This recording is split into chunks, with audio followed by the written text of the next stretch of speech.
Hello दोस्तों, स्वागत है आपका हमारे इस नए वीडियो में। आज की हम इस वीडियो में जानने वाले हैं बायोडाइवर्सिटी एंड एनवायरनमेंट में। इस वीडियो को देखने के बाद आपको काफी ज्यादा बेटर नॉलेज हो जाएगा बायोडाइवर्सिटी और एनवायरनमेंट के बारे में। चलिए बिना टाइम के वेस्ट किए इस वीडियो को स्टार्ट करते हैं और आपको बताते हैं बायोडाइवर्सिटी और एनवायरनमेंट के बारे में। तो सबसे पहले हम समझते हैं बायोडाइवर्सिटी क्या होता है। Biodiversity refers to the variety of the life forms and the intricate interactions among them with a particular ecosystem or across the entire planet. Biodiversity का मतलब होता है कि वेराइटी ऑफ लिविंग ऑर्गेनिजम्स, अलग अलग किस्म के ऑर्गेनिजम्स, ठीक है, जैसे कि जानवर, पेड़ पौधा कैसे रहते हैं, ठीक है ना, कैसे रहते हैं और आपस में एक दूसरे के कनेक्टेड होते हैं और कैसे एक तरह से इकोसिस्टम को बनाते हैं। जैसे कि कोई जानवर किसी और को खाता है, कोई किसी और को खाता है, एक तरह से चेन बना हुआ है, इकोसिस्टम बना हुआ है, वो उसको खाता है, वो उसको खाता है, इस तरह से देखिए। तो चूहा चूहा जो है ना, चूहा बिल्ली है ना, चूहा को खाता है, ठीक है। इस तरह से बिल्ली कोई और खाता है, इस तरह से इकोसिस्टम बना हुआ है। इस तरह से जो अलग अलग किस्म के स्पेसीज, ठीक है ना, स्पेसीज और ऑर्गेनिज्म रहते हैं एनवायरनमेंट में, उसको हम बोलते हैं बायोडाइवर्सिटी, ठीक है। और इकोसिस्टम जो है ना, अलग अलग हर हर ऑर्गेनिज्म का अलग अलग इकोसिस्टम होता है। हमारे धरती पे काफी ज्यादा मात्रा में इकोसिस्टम पाए जाते हैं, सबका अलग अलग इकोसिस्टम है, ठीक है ना, हमारे प्लानिट पे, अर्थ पे पाए जाते हैं। It encompasses the diversity of genes, species and ecosystem। और इस और एक यह है ना, एक तरह से अलग अलग जीन्स को भी डाइवर्सिफाई करता है, स्पेसीज को करता है और इकोसिस्टम को भी एक डाइवर्सिफाई करता है, ठीक है, including their different forms, function and ecological process. और जिस तरह से हो, इस तरह से हो, अलग अलग फॉर्म्स में दिखते हैं, अलग अलग फंक्शंस में दिखते हैं और अलग अलग इकोलॉजिकल प्रोसेस होते हैं, ठीक है ना। जो ऑर्गेनिज्म, क्रिएचर, जीव जंतु पाए जाते हैं, ठीक है, अलग अलग फॉर्म के होते हैं, अलग अलग फंक्शंस करते हैं और अलग अलग इकोलॉजिकल प्रोसेस करते हैं, ठीक है। जैसे कि आप समझिए कि चूहा है, चूहा का अलग लाइफ साइकिल होता है, ठीक है। बिल्ली है, उसका अलग लाइफ साइकिल होता है, बाघ होता है, उसका अलग लाइफ साइकिल होता है, सारे जानवर का अलग होता है, इंसान का अलग होता है और प्लांट्स का अलग होता है। सब कोई अलग फॉर्म्स के होते हैं, अलग फंक्शन करते हैं, अलग अलग अपना लाइफ का प्रोसेस करते हैं, ठीक है। सब कोई है ना, एक तरह से बायोडाइवर्सिटी को क्रिएट करता है। अलग अलग वैरायटी ऑफ लिविंग ऑर्गेनिजम्स हमारे अर्थ पे पाए जाते हैं। Biodiversity is not limited to the numbers of species alone, but also include the genetic diversity within species and the diversity of ecosystem and habitat। Biodiversity का मतलब ये नहीं है कि सिर्फ स्पेसीज के बारे में हम बात करें, इसका मतलब ये है कि अलग अलग जेनेटिक डाइवर्सिटी भी दिखता है हमको, अलग ऑर्गेनिज्म में डाइवर्सिफाइड जीन्स भी दिखते हैं। सेमी स्पेसीज का है, उसमें जीन्स भी डिफरेंस होगा, तो जेनेटिक डाइवर्सिटी मिलेगा। और अलग अलग स्पेसीज है, जैसे कि मनुष्य को ले लो और जानवर को ले लो, ठीक है ना, दोनों के अलग अलग स्पेसीज हुए, ठीक है ना, उसमें अलग अलग जीन्स आपको दिखेंगे, ठीक है। और सेमी स्पेसीज का अगर कोई अलग मानव है, कोई अलग मानव है, तो दोनों में भी जीन्स का डिफरेंस हो सकता है। तो इस तरह से जेनेटिक डाइवर्सिटी को क्रिएट करता है, बायोडाइवर्सिटी को हमको बनाता है। अलग अलग क्रिएचर, जीव जंतु हमारे अर्थ पे रहते हैं, सराउंडिंग में, ठीक है, और अलग अलग अपना इकोसिस्टम को बनाते हैं। तो ये सारी बातें हैं। और biodiversity plays a crucial role in maintaining the stability. Biodiversity है ना, स्टेबिलिटी को मेंटेन करता है, reliance and functionability of ecosystem. Biodiversity एक तरह से हमारा स्टेबिलिटी को मेंटेन करता है, रिलायंस को मेंटेन करता है और फंक्शनल इकोसिस्टम को, फंक्शन को कैरी करता है और उसको हेल्प करता है बनाए रखने में। It provides numerous ecosystem services. अलग अलग तरह का ये इकोसिस्टम को प्रोवाइड कराता है, जैसे कि न्यूट्रिएंट साइकिल, जैसे कि आप पढ़े होंगे, phosphorus cycle, carbon cycle, nitrogen cycle. इस तरह से बायोडाइवर्सिटी में जो ऑर्गेनिज्म है, ठीक है ना, अलग अलग टाइप के वेराइटीज ऑर्गेनिज्म है, ये सभी मदद करते हैं न्यूट्रिएंट साइकिल में। अब जैसे कि आप पढ़े होंगे प्रीवियस क्लासेस में, तो आप इसको अच्छे से समझ पाएंगे। और वाटर प्यूरिफिकेशन में मदद करते हैं, और पोलिनेशन में मदद करते हैं, और क्लाइमेट रेगुलेशन में मदद करते हैं, मतलब क्लाइमेट चेंज में पोलिनेशन मतलब कि पोलन का ट्रांसफर करने में मदद करते हैं, ठीक है। Which are essential for the well being and survival of human population. एक तरह से हमको ह्यूमन जो पॉपुलेशन है उसको सर्वाइवल के लिए काफी ज्यादा योगदान होता है, काफी ज्यादा फायदेमंद ये चीज होता है। जो ये सब चीज है जो यहाँ पे मैंने बताया, ठीक है, nutrient cycle, water purification, pollination और क्लाइमेट रेगुलेशन, ये सब है ना बायोडाइवर्सिटी के कारण ही संभव हो पा रहा है। अलग अलग जीव जंतु जो हमारे, वेराइटी ऑफ जीव जंतु हमारे प्लानेट पे जो प्रेजेंट है उसके कारण ही ये सारा चीज संभव हो पा रहा है, जो हमारे ह्यूमन पॉपुलेशन के सर्वाइवल के लिए काफी ज्यादा फायदेमंद है। Biodiversity also has interesting values such as species contributes to the complexity and beauty of the nature world. एक तरह से बायोडाइवर्सिटी हमारा अर्थ का नेचर को बढ़ाता है और ज्यादा अच्छा बनाता है और अच्छा दिखता है देखने में। अलग अलग वैरायटी किस्म के लोग रहेंगे, अलग अलग वैरायटी के ऑर्गेनिजम्स रहेंगे हमारे अर्थ पे, तो एक तरह से ब्यूटीफुल नेचुरल हमको वर्ल्ड देखने को मिलेगा। बायोडाइवर्सिटी की वजह से ये सब संभव हो पाएगा। Biodiversity is under threat due to human activity. Biodiversity जो है खतरा में है, मतलब अलग कोई कोई क्रीचर्स है जो खत्म होने वाले हैं, ठीक है, किसके कारण? ह्यूमन एक्टिविटी के कारण। कैसे? जैसे कि ह्यूमन डिस्ट्रक्शन, ह्यूमन है ना मार देते हैं जानवर सबको, या उसको किसी वजह से हानि पहुंचाते हैं, जिसके कारण उसका कमी हो रहा है, पॉल्यूशन के कारण, ठीक है, और मौसम को बदलाव हो रहा है उसके कारण, ओवर एक्सप्लॉइटेशन मतलब ज्यादा पॉपुलेशन बढ़ जाना, ठीक है, इंसान का, मानव का, जिसके कारण उस पर खतरा हो रहा है अलग क्रिएचर पे। And the introduction of invasive species, और स्पेसीज का घट जाना।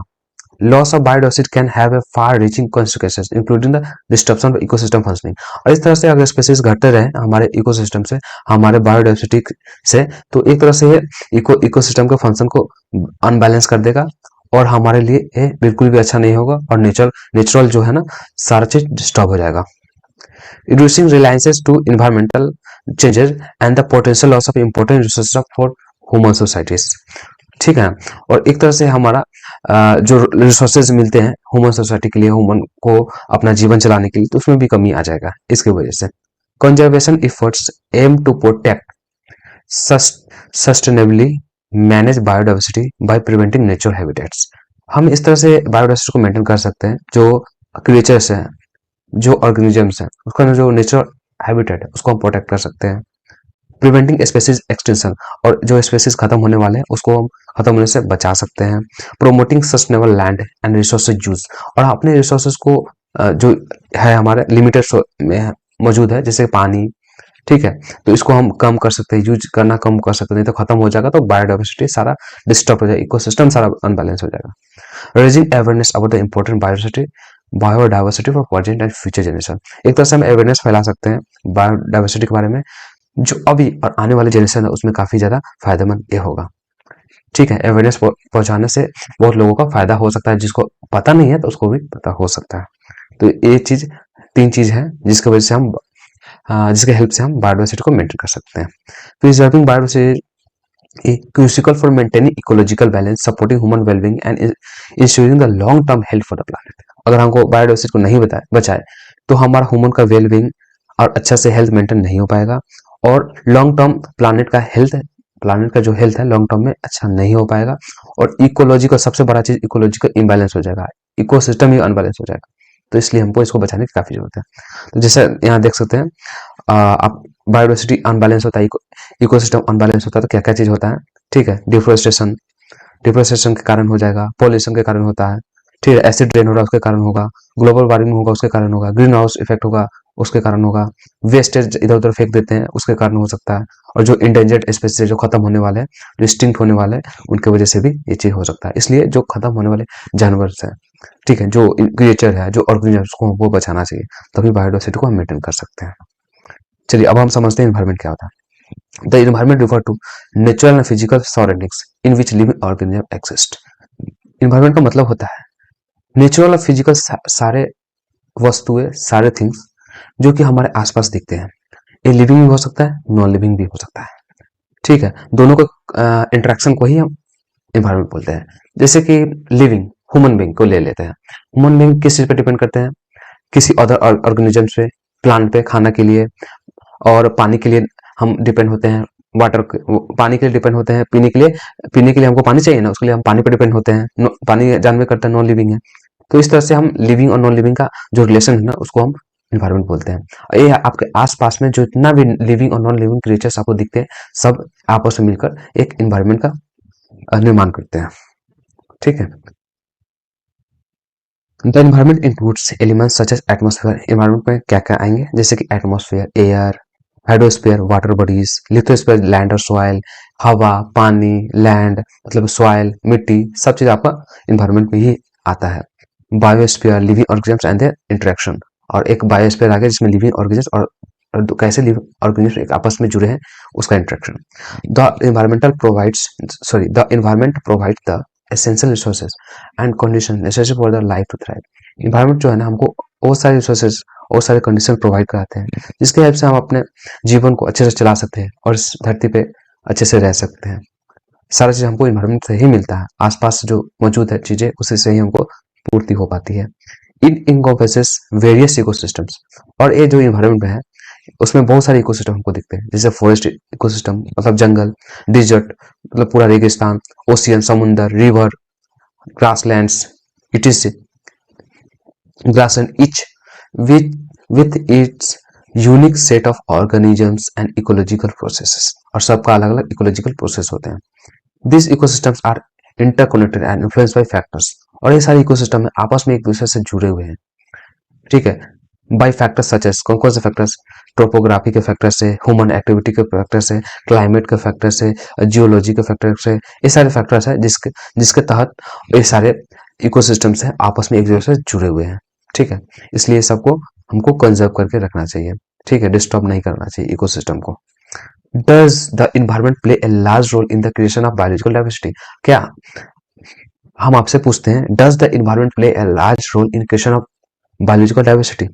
अगर आपको इस सवाल का जवाब पता है तो कमेंट में जरूर बताएं, हम आप लोग से पूछना चाहते हैं कि इस क्वेश्चन का आंसर क्या है, ठीक है। एक बार फिर से आप सवाल को सुनिए, does the environment play a large role in the creation of biological diversity, क्या इन्वायरमेंट बहुत बड़ा रोल को अदा करता है, बहुत बड़ा रोल निभाता है किसी बायोलॉजिकल डाइवर्सिटी को बनाने के लिए, आपसे ये मेरा सवाल है, बताइए। मैंने क्या यहाँ लिखा हूँ, biodiversity is a variety of life on earth. Biodiversity है ना, अलग अलग वैरायटी जो है वो अलग अलग वैरायटी का लाइफ फॉर्म्स है ना हमारे अर्थ में मौजूद है, जैसा कि मैं पहले बता चुका हूँ, ठीक है। ये सब मिलकर ही बायोडाइवर्सिटी का निर्माण करता है। This life in all its shapes and sizes occur in the context of ecosystem. It relies on and interact with other organisms and the physical environments, और ये आपस में जो वेराइटीज ऑफ ऑर्गेनिम्स प्रेजेंट है एक दूसरे पर डिपेंड होते हैं, एक दूसरे पर कनेक्टेड होते हैं, एक दूसरे से कनेक्टेड होते हैं, और फिजिकल एनवायरनमेंट से जुड़े होते हैं, ठीक है, उस पर डिपेंडेंट होते हैं। Biodiversity respect the collective knowledge learn by evolving species over millions of years about how to survive the vastly varying environmental condition earth and is experiences, कैसे हम इस बदलते हुए एनवायरमेंट में सर्वाइव कर सकते हैं और कैसे इसको हम और रहने लायक बना सकते हैं, कैसे इसमें रह सकते हैं, ठीक है। This varying environment conditions causes natural variations, और ये बदलता हुआ एनवायरमेंट, ठीक है, नेचुरल वेरिएशन को कॉज करता है बायोडाइवर्सिटी में, मतलब वेरिएशन होता है, एनवायरमेंट बदलेगा तो जो ऑर्गेनिजम्स है, लिविंग ऑर्गेनिजम्स है, उसमें वेरिएशन दिखेगा, बदलाव दिखेगा, ठीक है। एनवायरमेंट के अनुसार ही ना इंसान या फिर कोई भी जीव जंतु को बदलता है, मॉडिफिकेशन करते हैं, तो ये बातें होगी नेचुरल वेरिएशन, मतलब प्राकृतिक रूप से उसमें वेरिएशन आता है बायोडाइवर्सिटी में, ठीक है। ये एनवायरमेंट के कारण ही संभव हो पाता है, as well as genetic and epigenetic changes, और ये एनवायरमेंट तो कॉज है ही, साथ में जेनेटिक भी है और इपिजेनेटिक चेंजेस भी है, उसके कारण भी ये बदलाव संभव हो पाता है with in the between species over time, और एक स्पेसीज से दूसरे स्पेसीज, ठीक है ना, में भी ऐसा चीज दिखता है जो लंबा समय लगता है इस सब चीज होने में, बदलने में, चेंजेस होने में, नेचुरल वेरिएशन आने में। Today scientists are trying to understand the basis of three natural variation as they will allow to understand how life evolves. बहुत सारे साइंटिस्ट लगे हुए हैं समझने में कि नेचुरल वेरिएशन कैसे काम करता है, ठीक है, नेचुरल वेरिएशन के बारे में समझने की कोशिश कर रहे हैं हमारे साइंटिस्ट लोग, और अंडरस्टैंड कर रहे हैं कि लाइफ कैसे फॉर्म हुआ था, कैसे इवॉल्व हुआ था, उसको लेकर साइंटिस्ट लोग रिसर्च कर रहे हैं। बायोडाइवर्सिटी इंपॉर्टेंस, बायोडाइवर्सिटी जो है वो हमारे लिए इंपॉर्टेंट क्यों है, हम कुछ पॉइंट यहाँ पे डिस्कस कर लेते हैं।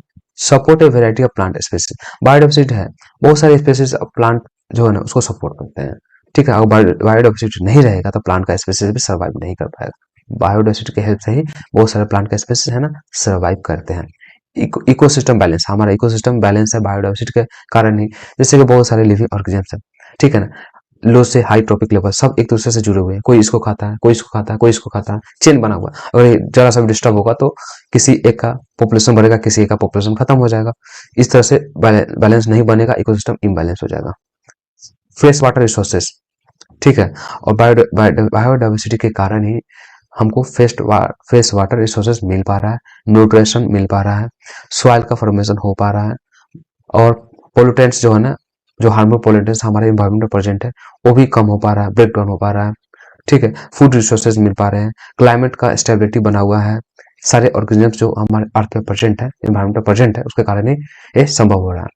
सस्टेन रिक्रिएशन एरियाज और सोर्सेज ऑफ ड्रग्स, ड्रग्स मतलब दवा।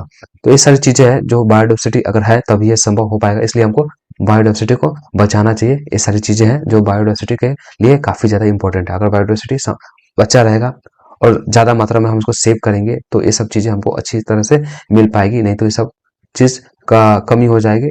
बायोडाइवर्सिटी को अगर नुकसान होता है या फिर उसमें कमी होती है तो इसलिए हमको बायोडाइवर्सिटी को कंजर्व करना चाहिए।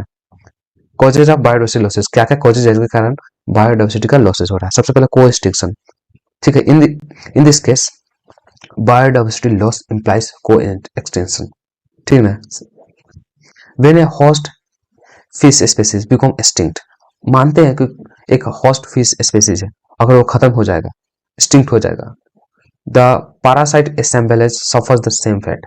और जो पैरासाइट जो है, जो जो पैरासाइट मतलब कि जो फिश को खाते हैं, फिश का स्पीसीज जो है अगर खत्म हो जाता है तो फिश को जो खाने वाले पैरासाइट है, जो ऑर्गेनिजम्स है, वो भी तो भूख से मर जाएगा ना। दोनों तो ये भी मरा और साथ में वो भी मर जाएगा, तो दोनों का पॉपुलेशन पूरी तरह से खत्म हो जाएगा। इससे इकोसिस्टम इम्बैलेंस हो जाएगा। Thus, biodiversity loss in a region may result not only the extinction of single species but also co-extinction due to a combination of biodiversity and ecosystem losses. अगर कोई ऑर्गेनिज्म लॉस हो रहा है, खत्म हो रहा है, तो इसका मतलब ये नहीं है कि सिंगल ऑर्गेनिज्म ही इस चीज को छोड़ के जा रहा है, इस चेन को छोड़ के जा रहा है, साथ में उसको जो खा रहा है, ठीक है, उसको खाने वाला जो है वो भी खत्म हो जाएगा। इस तरह से इकोसिस्टम जो है वो लॉस हो जाएगा, इम्बैलेंस हो जाएगा और बायोडाइवर्सिटी में कमी आ जाएगी। और दूसरी बात है alien species invasion. Alien species for specific regions are species that did not originate in a region और have not evolve in the region. Alien species का मतलब है कि ऐसा जगह जहाँ पे कोई ओरिजिन नहीं हुए हैं, ठीक है, वहां के वो नहीं है, लोकल निवासी नहीं है, कहीं हम दूसरे से जगह से लाते हैं और वहां पे उसको रखते हैं। फॉरेन स्पेसीज जो होते हैं, ठीक है, उसको हम बोलते हैं alien species. When a foreign species is introduced in a region, कोई फॉरेन स्पेसीज है जो बाहर से लाया हुआ है, उसको हम इंट्रोड्यूस करते हैं किसी रीजन में, वट एवर नोइंग और अननोइंग, या तो जान के या फिर बिना जाने, it can become invasive and cause biodiversity losses. और एक तरह से ये इन्वेसिव को कॉज करेगा और बायोडाइवर्सिटी को लॉस करेगा। इसलिए हम फॉरेन जो स्पेसीज इंट्रोड्यूस करते हैं किसी रीजन में, तो उसमें हमको कमी करनी चाहिए, या तो हम खुद से जान के या फिर अनजाने में ऐसा गलती नहीं करना चाहिए, नहीं तो हमारे बायोडाइवर्सिटी है उसका लॉसेस हो सकते हैं, ठीक है। अलग क्रिएचर आ जाएंगे तो जो वहां के रहते हैं डर जाएंगे ना, तो एक तरह से उनका जो पहले से रह रहे हैं उस निवासी में, उस जगह पे रह रहे हैं, उस हैबिटेट में रह रहे हैं, तो उन पे खतरा छा जाएगा और वो लगेगा कि हाँ कि हम डेंजर में हैं, तो इस तरह से वो खुद को हार्म पहुंचा सकते हैं। और इसकी वजह से जो फॉरेन स्पेसीज आए हैं बाहर से, वो है ना उनको हार्म भी कर सकते हैं। तो इस तरह से क्या होगा कि बायोडाइवर्सिटी में लॉसेस आ जाएंगे, बायोडाइवर्सिटी लॉस हो जाएगा, इन्वायरमेंटल इकोसिस्टम वो अनबैलेंस हो जाएगा। इसलिए हमको जानने में अनजाने में किसी फॉरेन स्पेसीज को कहीं इंट्रोड्यूस नहीं करना चाहिए, इससे बायोडाइवर्सिटी को खतरा हो सकता है। ओवर एक्सप्लोरेशन क्या है? Nature resources that seemed limited less A 1000 years ago, 1000 years ago की हम बात करें, जो नेचर रिसोर्सेज लिमिटलेस था, कोई लिमिट ही नहीं था, ठीक है, limitless 1000 years ago now appears to be severely depleted due to human population growth। और ये अभी के समय में लिमिटलेस से लिमिट हो गया क्योंकि ह्यूमन का पॉपुलेशन काफी ज्यादा बढ़ गया, जिसके कारण ओवर पॉपुलेशन होने के कारण, जैसे कि यहाँ डाटा आप देख सकते हैं साइड में। Furthermore the greed of many human enterprises and invaders over the centuries has resulted in the overexploitation of natural resources, which has resulted in the destruction of biodiversity। जो ज्यादा लालची इंटरप्राइजेस हैं और ह्यूमंस हैं, वो क्या कर रहे हैं कि नेचुरल रिसोर्सेज को ज्यादा यूज कर रहे हैं, हार्म कर रहे हैं, जिसके कारण बायोडाइवर्सिटी जो है इम्बैलेंस हो जा रहा है। तो एक और कारण ये भी हो सकता है। सबसे पहला कारण मैंने बताया कोई एक्सटेंशन, दूसरा कारण बताया एलियन स्पेसीज, तीसरा कारण बताया ओवर एक्सप्लोरेशन, ज्यादा यूज कर लेना, नेचुरल रिसोर्स को ज्यादा हार्म करना या फिर ज्यादा उसका यूज कर लेना लिमिट से ज्यादा। तो जो हमारा अभी लिमिटलेस में मतलब कि लिमिट से ज्यादा है, ठीक है ना, वो प्रेजेंट है, वो लिमिट में आ जाएगा, जो हमारे लिए खतरा है, ठीक है। कभी ना कभी तो खत्म होगा ना, अगर ज्यादा से ज्यादा यूज करेंगे तो उसका लिमिट, उसका भी तो कहीं ना कहीं जाके वो खत्म तो होगा ही ना, इसलिए हमको कंजर्व करना चाहिए, ठीक है। बायोसिटी एनवायरमेंट कंजर्वेशन। अब चलिए हम समझते हैं कि बायोडाइवर्सिटी और एनवायरमेंट को कैसे हम कंजर्व कर सकते हैं। मेनली हम दो ही मेथड से हम कंजर्व कर सकते हैं। पहला तो इन सिटू कंजर्वेशन, दूसरा एक्स सिटू कंजर्वेशन। इन सिटू कंजर्वेशन मतलब कि जो रीजन, जो लोकल, जो अस्थाई है, ठीक है, जहां वो नेचुरली पाए जाते हैं वहीं पे उसको कंजर्व करेंगे, उसको कहीं इंपोर्ट एक्सपोर्ट नहीं करेंगे, कहीं दूसरी जगह नहीं लेके जाएंगे, ठीक है, वहीं पे उसको कंजर्वेशन मेथड करके उसको कंजर्व करेंगे, वो हो जाएगा इन सिटू कंजर्वेशन मेथड। अगर हम किसी स्पेसीज को या किसी वैरायटी को हम एक जगह से दूसरी जगह ले जाएंगे और अपने डिजाइन से हम आर्टिफिशियल कंडीशन में उसको कंजर्व करेंगे, ठीक है ना, और जो उसका अस्थायी प्लेस नहीं था हम कहीं और से उसको लाए, इंट्रोड्यूस किए हैं, तो वो हमारा हो जाएगा एक्स सिटू कंजर्वेशन मेजर, ठीक है। तो इन सिटू कंजर्वेशन मेथड के और थोड़ा बात करते हैं। It is the fundamental and principal method of conservation. It means that at the site, मतलब कि साइट पे ही जहां वो पाया जाता है वहां। It is a fundamental because it prescribe the protection of wild life where the naturally occur. जो वाइल्ड लाइफ जो है नेचुरली जहां पाया जाता है वहीं पे इसको कंजर्व करते हैं, बचाते हैं। This is achieve by establishing a network of protected areas in which different species and their natural habitat are adequately maintained and preserved। ये हम कैसे करते हैं, मतलब कि जहां वो नेचुरल हैबिटेट होते हैं, ठीक है, जहां वो नेचुरली पाए जाते हैं उनको प्रिजर्व करते हैं, प्रोटेक्ट करते हैं, ताकि कोई बाहर से लोग ना आ सके और उसको डिस्टर्ब ना कर सके और अपने से वो आसानी से वो रह सके और उसको कुछ नुकसान ना हो। इस तरह से हम उसको प्रोटेक्ट कर सकते हैं इन सिटू मेथड से। It is considered the most appropriate way of conserving biodiversity and include various protected areas. This protected areas include wild life sanctuary. बहुत सारे प्रोटेक्टेड एरियाज है जिसका मदद से हम बहुत सारे स्पेसीज ऑफ वाइल्ड लाइफ को हम कंजर्व करते हैं, वेराइटीज को कंजर्व करते हैं उसके नेचुरल हैबिटेट में, जैसे कि वाइल्ड लाइफ सेंचुरी हो गया, नेचुरल नेशनल पार्क्स हो गए, बायोस्फीयर रिजर्व्स हो गए, टाइगर रिजर्व्स हो गए और रामसार साइट्स हो गए। ये सारे मेथड है, ये सारे प्रोटेक्टेड एरियाज है जिसमें हम सारे स्पेसीज और वेराइटीज और लिविंग ऑर्गेनिम्स को हम कंजर्व करते हैं, ठीक है, ताकि वो खत्म ना हो और आसानी से अपना रहे और कोई एक्सटिंक्शन उनका ना हो सके और खत्म ना हो सके और उनको कोई प्रॉब्लम ना हो। इस तरह से हम उसको प्रोटेक्ट करके रखते हैं, ठीक है। और दूसरा protected areas for India, in situ conservation. Ex situ की बात कर लिए, नहीं इन सिटू ही अभी बात की है, तो इसमें protected area for India, India के लिए प्रोटेक्टेड एरिया क्या क्या है, इन सिटू कंजर्वेशन की हम बात करते हैं यहाँ पे। Protected areas are those in which human occupation और at least the exploration of resource limited. Protected areas वो एरिया होता है जिसमें ह्यूमन को काम करने नहीं दिया जाता, ह्यूमन को मतलब मानव को जाने नहीं देता है, ठीक है, उसको रोकता है कोई भी रिसोर्सेज को यूज करने के लिए, लिमिटेड रहते हैं। India is one of the 17 mega diverse countries of the world. India जो है 17वां मेगा डाइवर्स कंट्रीज है, इसमें बहुत सारे डाइवर्सिटीज ऑफ ऑर्गेनिम्स पाए जाते हैं। With only 2.4% of world's land area और 16.7% of the world human population and 18% livestock, it contributes about 8% of known global biodiversity. However, putting enormous demands on our natural resources. The term protected areas also include marine protected areas, the boundaries of which will include some areas of oceans, transboundary protected areas that overlap multiple countries which remove the borders inside the area of conservation and economic purposes.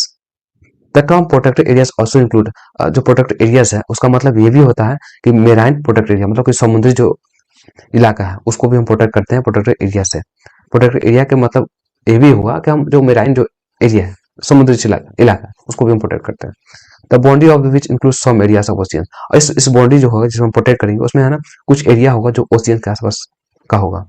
And trans boundary protected areas that overlap multiple country. एक तरह का trans boundary protected area भी होता है जिसमें बहुत सारे country को क्रॉस करता है, which remove the borders inside area of for conservation. ये जो है ना बॉर्डर जो है ना उसको रिमूव करता है, कंजर्वेशन कोई एरिया कंजर्वेशन है उसके ऊपर से बॉर्डर पास किया है तो उस बॉर्डर को कंजर्व करता है, मतलब हटाता है, रिमूव करता है, ताकि वो एरिया है ना प्रोटेक्टेड रहे, कंजर्व रहे, बचा हुआ रहे, ठीक है, ताकि उसका कोई इकोनॉमिक पर्पज के रूप में काम कर सके, ठीक है, या इकोनॉमिकली उसको यूज कर सके फर्दर, इसलिए एक किया जाता है, ठीक है। और एक्सिटिव कंजर्वेशन की हम बात करें, ex situ conservation it is the ex situ conservation is the preservation of components of the biodiversity outside the natural habitats. जैसा कि मैं पहले ही आपको बताया, एक्सिटिव कंजर्वेशन मेजर्स का मतलब होता है कि हम बायोडाइवर्सिटी और लिविंग ऑर्गेनिजम्स को हम कंजर्व करेंगे विदाउट नेचुरल हैबिटेट, उसके नेचुरल हैबिटेट्स के अलावा कहीं और बाहर ले जाके, ठीक। इट मीन्स ऑफ साइड, वो था ऑन साइड, ये है ऑफ साइड। और away from the side, side से उसको दूर, जहां वो रहते हैं, जहां पाए जाते हैं, जहां मूल निवास है उसका, उससे दूर। It involves the preservation of simple population of various species और the genes in scientific facility. और बहुत सारे स्पीसीज उसका जीन है ना, साइंटिफिक पर्पज के लिए रखे जाते हैं, ठीक है, और उसको कंजर्व करते हैं ले आके बायोडाइवर्सिटी को, ठीक है, डाइवर्सिटी को हम, डाइवर्सिटी ऑफ लिविंग ऑर्गेनिजम्स को हम ले आके कहीं एक जगह हम कंजर्व करते हैं। जैसे कि आप जूस में देखेंगे अलग अलग जानवर आपको मिलेगा, बोटेनिकल गार्डन में अलग अलग आपको प्लांट्स मिलेगा, सीड बैंक अलग अलग प्लांट्स के आपको सीड्स मिलेंगे स्टोर करके, sperm banks, gene banks, pollen banks, etc., ये सारी चीज है जहाँ पे हम एक्सटिव मेथड से हम कंजर्व करते हैं बायोडाइवर्सिटी को। सम दिस इंक्लूड्स जीन बैंक में क्या कहता है, जैसे सीड बैंक, स्पर्म बैंक, ओवा बैंक, फील्ड बैंक, एक तरह से इतना बैंक्स होते हैं जिसमें हम स्टोर करते हैं। In vitro plant tissue and microbial culture collections, in vitro, ठीक है, इन विट्रो मेथड से हम प्लांट टिश्यू को कल्चर करते हैं, माइक्रोबियल कल्चर कलेक्शन करते हैं इन विट्रो कंडीशन में, artificial condition. Crypto preservation at very low temperature for gametes and embryos, gametes और एम्ब्रायोस को भी हम प्रोटेक्ट करते हैं -196 डिग्री सेल्सियस में, ठीक है, ताकि फर्दर उसका यूज हो सके। बोटेनिकल गार्डन हो गए और जूलॉजिकल गार्डन्स हो गए, जैसे zoos, animal translocation to artificial environment like juice,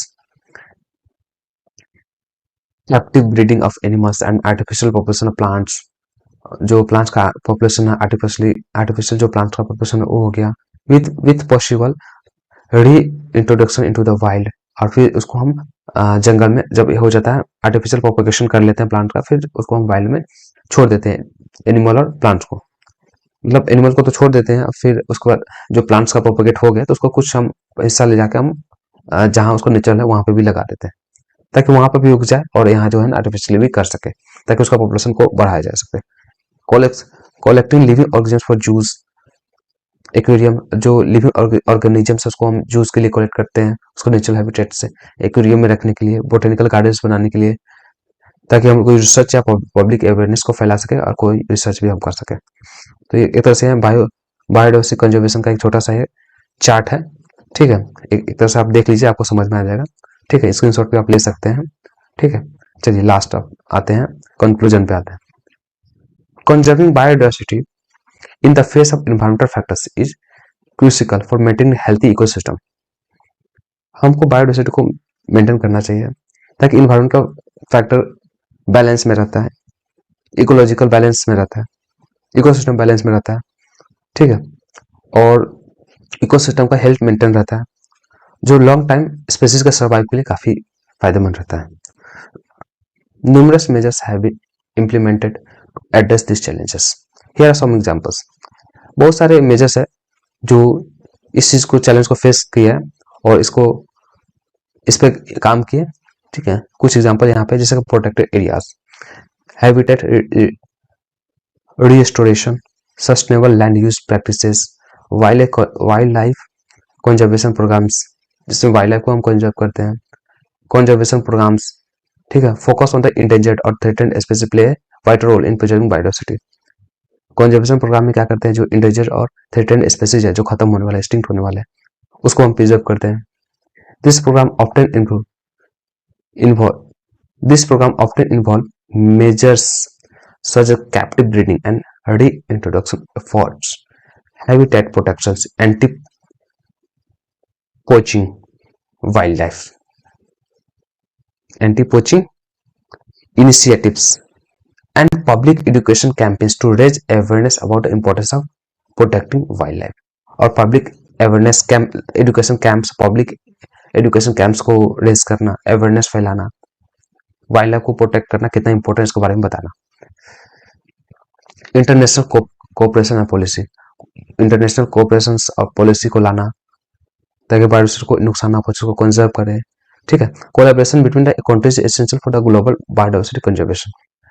collaboration between the countries, अलग अलग कंट्री के बीच में कोलैबोरेशन होता है, ठीक है, ग्लोबली डिसीजन लिया जाता है कि बायोडाइवर्सिटी को कंजर्व करना है, ठीक है। इंटरनेशनल एग्रीमेंट साइन होते हैं, सच एज कन्वेंशनल और बायोलॉजिकल डाइवर्सिटी, सीबीडी साइन हुआ है, जिसका मतलब है बायोडाइवर्सिटी बायोलॉजिकल डाइवर्सिटी को कंजर्व करना, ठीक है। Promote cooperation, promote cooperation in preserving biodiversity and establishing targets for conservation। Biodiversity को प्रिजर्व करना और कंजर्वेशन को टारगेट करना, ठीक है। कंजर्वेशन को ज्यादा बढ़ावा देना, उसको फोकस करना। National and regional policies that enforce regulations of wild life rights, protect endangered species को प्रोटेक्ट करना and preserve natural habitat also contribute to biodiversity conservation efforts. Natural habitats जो है ना, जहाँ पे वो रहते हैं वहीं पे प्रिजर्व करना, जो कि बायोडाइवर्सिटी में बहुत बड़ा कंजर्वेशन में भाग देता है। This measures along with continuous research and monitoring and are vital for conserving biodiversity and mitigating the impact of environmental factors that threaten ecosystem and species survival। तो इस तरह से हम इन्वायरमेंट में जो इफेक्ट होता है, इकोसिस्टम जो खतरे में है और स्पेसीज का सर्वाइवल जो खतरे में है, उसको हम बचा सकते हैं। ये सारे फैक्टर्स हैं जिसके मदद से हम बायोडाइवर्सिटी को कंजर्व कर सकते हैं, इन्वायरमेंट को कंजर्व कर सकते हैं और एक तरह से इकोलॉजिकल बैलेंस को मेंटेन कर सकते हैं, इकोसिस्टम को बैलेंस कर सकते हैं। तो ये था पूरा कंक्लूजन। तो ये था छोटा सा एक वीडियो इन्वायरमेंट और बायोडाइवर्सिटी के टॉपिक पे। आशा करता हूँ आपको ये टॉपिक अच्छे से समझ में आया होगा। अगर आपको नहीं समझ में आया होगा या फिर कुछ डाउट होगा तो आप मुझसे कमेंट में पूछ सकते हैं, मैं कमेंट में आपको उसका जवाब दे दूंगा। आशा करता हूँ आपको ये वीडियो अच्छा लगा होगा। अगर आपको अच्छा लगा हो तो लाइक करें, हमारे चैनल को जरूर सब्सक्राइब करें और मिलता हूँ इसी तरह के किसी और नेक्स्ट वीडियो में, किसी और नेक्स्ट टॉपिक पे। तब तक के लिए आप स्वस्थ रहे, मस्त रहे। जय हिंद, जय भारत।